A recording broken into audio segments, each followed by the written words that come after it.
नमस्कार। आज हम एक बहुत ही खास दस्तावेज के शुरुआती पन्नों को देखने वाले हैं, भारत का संविधान। आज हमारे पास है इसकी उद्देशिका, जिसे प्रियम्बल कहते हैं, और पहला भाग। ये वो हिस्से हैं जो बताते हैं कि भारत असल में है क्या, इसका ढांचा कैसा है, राज्य कैसे जुड़े हैं। बिल्कुल। और हमारी कोशिश ये रहेगी कि इन शुरुआती हिस्सों से भारत की जो बुनियादी पहचान है, इसकी संरचना है, उसे हम गहराई से समझें।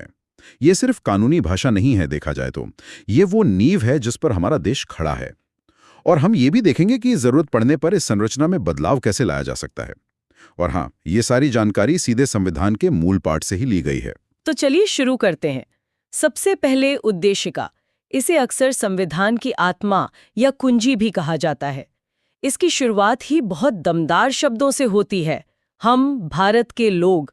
ये शब्द सुनने में तो सरल हैं, पर इनका मतलब काफी गहरा है ना? हाँ, ये शब्द असाधारण रूप से महत्वपूर्ण है। बहुत ज्यादा। ये सीधे सीधे बताते हैं कि इस संविधान का स्रोत, इसकी शक्ति का जो अंतिम मालिक है, वो भारत की जनता है। इसे किसी बाहरी ताकत ने या किसी राजा ने हम पर थोपा नहीं है जी। संविधान सभा ने, जो लोगों के प्रतिनिधि थे, उन्होंने इसे लोगों की ओर से बनाया और अपनाया। इसी को कहते हैं लोकप्रिय संप्रभुत्व या पॉपुलर सॉवरेनिटी। मतलब सारी सत्ता लोगों से ही निकलती है। अच्छा, यानी संविधान के मालिक सीधे भारत के नागरिक हुए। ये तो अपने आप में बहुत बड़ी बात है। ठीक है, इसके बाद कुछ और शब्द आते हैं, काफी वजनदार शब्द है। संपूर्ण प्रभुत्व संपन्न, समाजवादी, पंथ निरपेक्ष, लोकतंत्रात्मक गणराज्य। ये तो ऐसा लगता है जैसे भारत का पूरा परिचय दे रहे हों। क्या हम इन्हें थोड़ा खोलकर समझ सकते हैं? हाँ, जरूर। ये असल में भारत के चरित्र को बताते हैं। चलिए एक एक करके देखते हैं। पहला है संपूर्ण प्रभुत्व संपन्न, सॉवरन। इसका सीधा सा मतलब है कि भारत अपने अंदरूनी और बाहरी मामलों में किसी भी विदेशी सत्ता के अधीन नहीं है। वो पूरी तरह आजाद है अपने फैसले लेने के लिए। ठीक है। फिर है समाजवादी और पंथ निरपेक्ष, सोशलिस्ट एंड सेक्युलर। अब ये दो शब्द मूल उद्देशिका में नहीं थे जब संविधान 1949 में अपनाया गया था। इन्हें बाद में 1976 में 42वें संविधान संशोधन के जरिए जोड़ा गया। उस समय देश में इमरजेंसी लगी हुई थी। ओह अच्छा, तो ये बाद में जोड़े गए। इनको जोड़ने के पीछे क्या सोच रही होगी? देखिए, समाजवादी शब्द जोड़ने का उद्देश्य था सामाजिक और आर्थिक, मतलब जो असमानताएं हैं उनको कम करने की जो राष्ट्रीय सोच है उसको दर्शाना। हालांकि ये ध्यान रखना जरूरी है कि भारत का समाजवाद वैसा नहीं था जैसा सोवियत संघ का था, मतलब राज्य नियंत्रित। ये लोकतांत्रिक समाजवाद है जहां निजी और सरकारी दोनों क्षेत्रों की भूमिका मानी गई है। अच्छा। और पंथ निरपेक्ष शब्द भी उसी संशोधन से आया। इसका मतलब है कि राज्य का, मतलब सरकार का, अपना कोई खास मजहब नहीं होगा। वो सभी धर्मों को बराबर मानेगा और नागरिकों को अपने अपने धर्म को मानने की पूरी आज़ादी देगा। इसको जोड़ने का मकसद था भारत की जो धर्मनिरपेक्ष पहचान है उसे और साफ और मजबूत करना। तो ये संशोधन उस वक्त की राजनीतिक और सामाजिक स्थितियों को भी दिखाते हैं। अच्छा, और बाकी के शब्द? लोकतंत्रात्मक गणराज्य। हाँ, लोकतंत्रात्मक, डेमोक्रेटिक। इसका मतलब तो साफ है कि सरकार जनता द्वारा चुनी जाती है और वो जनता के प्रति ही जवाबदेह होती है। सत्ता का स्रोत आम लोग हैं। और गणराज्य, रिपब्लिक, इसका अर्थ है कि देश का जो सबसे बड़ा प्रमुख है, यानी हमारे राष्ट्रपति, वो वंश के आधार पर नहीं आते जैसे राजा या रानी। वो भी चुने जाते हैं, भले ही सीधे जनता द्वारा नहीं, पर चुने हुए प्रतिनिधि ही चुनते हैं। मतलब भारत में कोई शाही परिवार का राज नहीं है। तो ये 5 स्तंभ हैं जिन पर भारत की राजनीतिक व्यवस्था खड़ी है। अच्छा, उद्देशिका इसके आगे कुछ लक्ष्य भी तय करती है। न्याय, स्वतंत्रता, समता और बंधुता। ये शब्द सुनने में बहुत ऊंचे आदर्श लगते हैं। क्या ये सिर्फ कहने की बातें हैं या इनका संविधान में वाकई कोई वजन है? नहीं, ये सिर्फ कहने की बातें नहीं है। ये संविधान के मार्गदर्शक सिद्धांत हैं। ये वो मूल्य हैं, वो आइडियल्स हैं जिन्हें पाने की कोशिश करना राज्य का कर्तव्य माना गया है। नीतियां बनाते समय, कानून बनाते समय इनको ध्यान में रखना चाहिए। जैसे न्याय, जस्टिस, ये 3 तरह का बताया गया है: सामाजिक, आर्थिक और राजनीतिक। 3 तरह का न्याय? हाँ। सामाजिक न्याय मतलब जाति, धर्म, लिंग, जन्मस्थान, इन आधारों पर कोई भेदभाव ना हो। आर्थिक न्याय मतलब आय और संपत्ति की जो असमानता है उसे कम करने की कोशिश हो, सबको आगे बढ़ने के बराबर मौके मिले। और राजनीतिक न्याय मतलब सभी नागरिकों को बिना किसी भेदभाव के वोट देने का, चुनाव लड़ने का और सरकारी पदों तक पहुंचने का अधिकार हो। यानी न्याय का मतलब सिर्फ कोर्ट कचहरी वाला न्याय नहीं, बल्कि समाज के हर पहलू में बराबरी लाना है। बिल्कुल। फिर आती है स्वतंत्रता, लिबर्टी। इसमें विचार रखने की आज़ादी, उसे बोलने की आज़ादी, किसी भी बात पर विश्वास करने की, किसी भी धर्म को मानने और उसकी पूजा पाठ करने की आज़ादी शामिल है। ये मौलिक अधिकार हैं और ये लोकतंत्र की जान है। इनके बिना तो लोकतंत्र खोखला है। सही कहा। और समता? समता, इक्वालिटी का मतलब है प्रतिष्ठा, मतलब स्टेटस, और अवसर, अपॉर्चुनिटी, इनकी समानता। कानून की नज़र में सब बराबर हैं और सरकारी नौकरियों या शिक्षा जैसे मौक़ों में किसी के साथ जन, जाति, लिंग वगैरह के आधार पर भेदभाव नहीं होगा। हाँ, ये ज़रूर है कि समाज के जो पिछड़े वर्ग हैं उनके लिए सकारात्मक कार्रवाई, मतलब अफर्मेटिव एक्शन की गुंजाइश भी इसी समता के सिद्धांत से निकलती है, ताकि वो भी बराबरी पर आ सकें। और आखिर में बंधुता, ये शब्द थोड़ा कम सुनने में आता है। बंधुता, फ्रैटर्निटी, इसका मतलब है भाईचारा। इसका लक्ष्य दो चीजें पक्की करना है। पहला, हर व्यक्ति की गरिमा, मतलब डिग्निटी ऑफ द इंडिविजुअल, हर इंसान का सम्मान हो। और दूसरा, राष्ट्र की एकता और अखंडता, मतलब unity and integrity of the nation. देश एक रहे, टूटे नहीं। यहां भी ध्यान दीजिए, अखंडता शब्द ये भी उसी 42वें संशोधन से जोड़ा गया था। अच्छा, ये भी बाद में आया। हाँ, तो ये दिखाता है कि संविधान बनाने वालों ने और बाद में संशोधन करने वालों ने भी व्यक्ति के सम्मान और राष्ट्र की एकता के बीच एक संतुलन बनाने की कोशिश की है।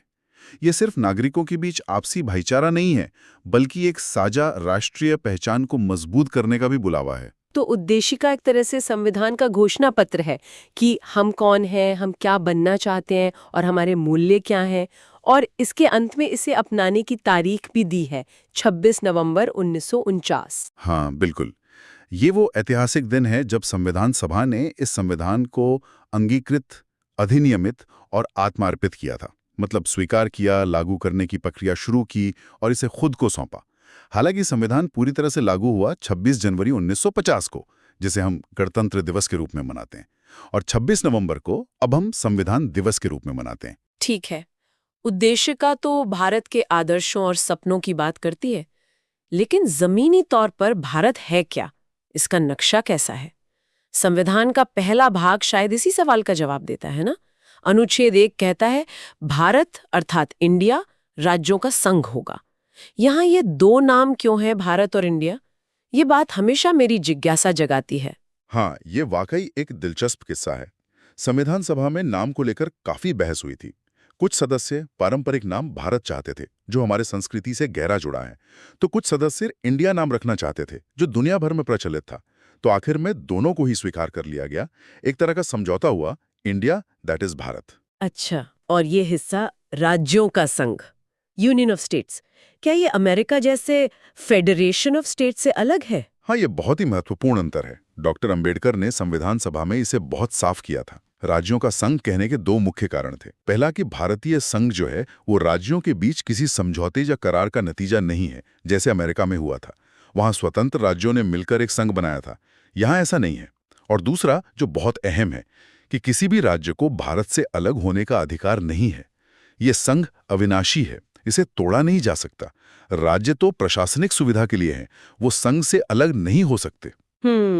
तो मतलब ये कोई ऐसा क्लब नहीं है जिसे राज्यों ने मिल के बनाया और जब चाहा छोड़ दिया। ये एक अटूट इकाई है। बिल्कुल सही। भारत एक अविनाशी संघ है। और अनुच्छेद 1 का क्लॉज 3 ये भी बताता है कि भारत के राज्य क्षेत्र, मतलब टेरिटरी ऑफ इंडिया में क्या क्या शामिल है। इसमें राज्यों के क्षेत्र आते हैं। पहली अनुसूची में दिए गए संघ राज्य क्षेत्र, मतलब यूनियन टेरिटरीज आते हैं। और ऐसे कोई भी क्षेत्र जो भारत सरकार भविष्य में हासिल करे, वो भी शामिल होंगे। ये तो हुई भारत की परिभाषा, लेकिन क्या ये ढांचा, ये राज्यों की सीमाएं, पत्थर की लकीरें? हमने देखा है आजादी के बाद कई नए राज्य बने हैं। अनुच्छेद 2 और 3 राज्यों के बनने और बदलने की बात करते हैं। ये शक्ति किसके पास है और इसका इस्तेमाल होता कैसे है, ये जानना बहुत दिलचस्प है। ये शक्ति भारतीय संसद को दी गई है, मतलब केंद्र सरकार को। अनुच्छेद 2 और 3 में थोड़ा सा फर्क है, उसे समझना जरूरी है। अनुच्छेद 2 जो है वो संसद को यह अधिकार देता है कि वो कानून बनाकर नए राज्यों को भारतीय संघ में शामिल कर सकती है। जिसे एडमिशन कहते हैं, या नए राज्यों की स्थापना कर सकती है, एस्टैब्लिशमेंट। ये मुख्य रूप से उन क्षेत्रों के लिए है जो पहले से भारत का हिस्सा नहीं थे। मान लीजिए कोई बाहर का क्षेत्र भारत में मिलता है तो उसे राज्य बनाना अनुच्छेद 2 के तहत होगा। ठीक है, ये बाहरी क्षेत्रों के लिए हुआ। और अनुच्छेद 3? अनुच्छेद 3 मौजूदा राज्यों के पुनर्गठन मतलब रीऑर्गेनाइजेशन से जुड़ा है। इसके तहत संसद कानून बनाकर क किसी राज्य से उसका कोई हिस्सा अलग कर सकती है, या 2 या ज्यादा राज्यों या उनके हिस्सों को मिलाकर एक नया राज्य बना सकती है। अच्छा। ख किसी राज्य का क्षेत्रफल बढ़ा सकती है। ग किसी राज्य का क्षेत्रफल घटा सकती है। घ किसी राज्य की सीमाओं मतलब बाउंड्रीज उनमें बदलाव कर सकती है। और ङ किसी राज्य का नाम भी बदल सकती है। अरे, ये तो संसद को बहुत ही ज्यादा अधिकार देता है। क्या इसमें राज्यों की कोई भूमिका नहीं होती? मतलब संसद अपनी मर्जी से किसी भी राज्य का नक्शा या नाम बदल सकती है? देखिए, एक प्रक्रिया जरूर है, लेकिन हाँ, राज्यों की भूमिका काफी सीमित है। अनुच्छेद 3 के तहत ऐसा कोई भी बिल संसद में लाने से पहले राष्ट्रपति की सिफारिश जरूरी होती है। और अगर उस बिल का असर किसी राज्य के क्षेत्र, सीमा या नाम पर पड़ रहा है, तो राष्ट्रपति उस बिल को संबंधित राज्य के विधानमंडल के पास भेजते हैं उनका मत जानने के लिए। विधानमंडल को एक तय समय में अपना मत बताना होता है। तो राज्य अपनी राय दे सकते हैं, लेकिन क्या संसद वो राय मानने के लिए मजबूर है? यहीं पर बात दिलचस्प हो जाती है। संसद राज्य विधानमंडल की राय को मानने के लिए बिल्कुल भी बाध्य नहीं है। राष्ट्रपति या संसद चाहें तो राज्य की राय को माने या ना माने, उससे कोई फर्क नहीं पड़ता। समय सीमा खत्म होने पर या राय मिल जाने पर बिल संसद में पेश किया जा सकता है, और अगर संसद उसे पास कर दे तो वो कानून बन जाता है, भले ही उस राज्य ने उसका कितना ही विरोध क्यों ना किया हो। तो इसका मतलब ये हुआ कि राज्यों की अपनी क्षेत्रीय अखंडता मतलब टेरिटोरियल इंटेग्रिटी की कोई संवैधानिक गारंटी नहीं है। केंद्र जब चाहे राज्यों को बदल सकता है। ये तो काफी केंद्रीकृत व्यवस्था लगती है। हम संवैधानिक नजरिए से देखें तो यही स्थिति है। इसीलिए भारत को अक्सर कहा जाता है विनाशी राज्यों का अविनाशी संघ, मतलब indestructible union of destructible states. संघ हमेशा रहेगा, वो अटूट है, लेकिन उसके अंदर की जो इकाइयां हैं यानी राज्य, उन्हें बदला जा सकता है, मिटाया जा सकता है, नया बनाया जा सकता है। ये निसंदेह केंद्र को दी गई एक बहुत बड़ी शक्ति है। आजादी के बाद भाषा के आधार पर, संस्कृति या प्रशासनिक सुविधा के आधार पर जो इतने सारे राज्यों का पुनर्गठन हुआ है, वो इसी अनुच्छेद के तहत हुआ है। हाल में तेलंगाना का बनना भी इसी का उदाहरण है। यानी राज्यों की सीमाएं बदलना संवैधानिक रूप से उतना मुश्किल नहीं है जितना शायद संविधान के दूसरे हिस्सों को जैसे मौलिक अधिकारों को बदलना होता होगा। क्या अनुच्छेद 4 इसी बात को और साफ करता है? हाँ, बिल्कुल। अनुच्छेद 4(2) बहुत महत्वपूर्ण बातें कहता है। पहली कि अनुच्छेद 2 नए राज्यों का प्रवेश या स्थापना, या अनुच्छेद 3 मौजूदा राज्यों का पुनर्गठन के तहत बनाया गया कोई भी कानून वो संविधान का संशोधन नहीं माना जाएगा। अच्छा, संविधान संशोधन नहीं माना जाएगा। हाँ, और दूसरी बात यह कि ऐसे कानून में संविधान की पहली अनुसूची जिसमें राज्यों और केंद्र शासित प्रदेशों की लिस्ट है, और चौथी अनुसूची जिसमें राज्यसभा की सीटों का आवंटन है, में जो भी जरूरी बदलाव करने हो उसका प्रावधान भी होगा। संविधान संशोधन नहीं माना जाएगा, इसका आम भाषा में क्या मतलब हुआ? मतलब प्रक्रिया आसान हो जाती है? इसका सीधा मतलब है कि राज्यों को बनाने, मिटाने, उनका नाम या सीमा बदलने वाले जो कानून हैं वो संसद में साधारण बहुमत से पास किए जा सकते हैं, सिंपल मेजॉरिटी से। साधारण बहुमत मतलब? सदन में जितने सदस्य उपस्थित हैं और वोट कर रहे हैं उनमें से आधे से ज्यादा का समर्थन, बस। इसके लिए वो विशेष बहुमत, स्पेशल मेजॉरिटी नहीं चाहिए होता, जो ज्यादातर संविधान संशोधनों के लिए अनुच्छेद 368 के तहत जरूरी होता है। विशेष बहुमत में आपको पता है सदन की कुल सदस्यता का बहुमत चाहिए होता है, और उपस्थित और वोट करने वालों का कम से कम 2/3 बहुमत। ओहो, तो ये प्रक्रिया तो काफी सरल रखी गई है। हाँ। अगर हम इसे बड़ी तस्वीर में देखें तो ये दिखाता है कि संविधान बनाने वालों ने जानबूझकर भारत के अंदरूनी राजनीतिक नक्शे को जरूरत के हिसाब से बदलने लायक और लचीला बनाने का इरादा रखा था। उन्होंने शायद ये महसूस किया होगा कि देश की एकता के लिए, प्रशासनिक सुविधा के लिए, या लोगों की भाषाई और सांस्कृतिक इच्छाओं को ध्यान में रखते हुए राज्यों को फिर से बनाने बिगाड़ने की जरूरत पड़ सकती है, और इसलिए इस प्रक्रिया को बहुत मुश्किल नहीं बनाना चाहिए। तो आज के इस पूरी चर्चा का सार क्या निकलता है? हमने देखा कि उद्देशिका भारत को एक संप्रभु, समाजवादी, पंथनिरपेक्ष, लोकतंत्रात्मक गणराज्य के रूप में परिभाषित करती है, जो न्याय, स्वतंत्रता, समता और बंधुता जैसे महान आदर्शों पर आधारित है। ये हमारे राष्ट्र का दर्शन है एक तरह से। और फिर भाग 1 हमें बताता है कि भारत राज्यों का संघ है, एक अटूट संघ, लेकिन जिसके भीतर की इकाइयां यानी राज्य स्थिर नहीं है, उन्हें बदला जा सकता है। संसद को राज्यों की सीमाओं, क्षेत्रों और नामों को बदलने की काफी शक्ति है और इसके लिए कोई मुश्किल संवैधानिक संशोधन की जरूरत भी नहीं है। बिल्कुल सही सारांश निकाला आपने। उद्देशिका वो आत्मा है, वो दर्शन है जिस पर ये पूरा संवैधानिक ढांचा खड़ा है। वो बताती है कि हम एक राष्ट्र के रूप में क्या पाना चाहते हैं। और भाग 1 उस ढांचे की भारी भौतिक रूपरेखा तय करता है। भारत का भौगोलिक और प्रशासनिक स्वरूप कैसा होगा। ये दिखाता है कि भारत एक अविनाशी संघ है, पर उसकी अंदरूनी इकाइयां जरूरत के हिसाब से बदली जा सकती हैं। ये व्यवस्था राष्ट्रीय एकता को सबसे ऊपर रखते हुए प्रशासनिक लचीलेपन और बदलती जरूरतों के हिसाब से ढलने की गुंजाइश देती है। अनुच्छेद 3 और 4 जैसी व्यवस्थाएं साफ दिखाती हैं कि संविधान निर्माता इसे कोई पत्थर की लकीर नहीं, बल्कि एक जीता जागता दस्तावेज मानते थे, जिसे समय और हालात के मुताबिक ढाला जा सके। ये समझना वाकई बहुत जरूरी है कि हमारे देश की नींव कैसे रखी गई और ये ढांचा काम कैसे करता है, खासकर ये संतुलन, अटूटता और आंतरिक लचीलेपन के बीच का।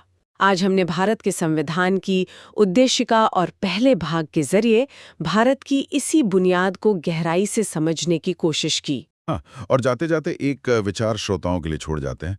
अनुच्छेद 3 के तहत संसद को राज्यों को बदलने की जो इतनी व्यापक शक्ति दी गई है, उसे देखते हुए ये संविधान निर्माताओं ने जो सोचा था केंद्रीय अधिकार और राज्यों की स्वायत्ता के बीच का नाजुक संतुलन, उसे कैसे दर्शाता है। क्या ऐसा लगता है कि पिछले 70-75 सालों में इस शक्ति के इस्तेमाल ने संतुलन को किसी खास दिशा में झुकाया है? इस पे विचार करना दिलचस्प हो सकता है।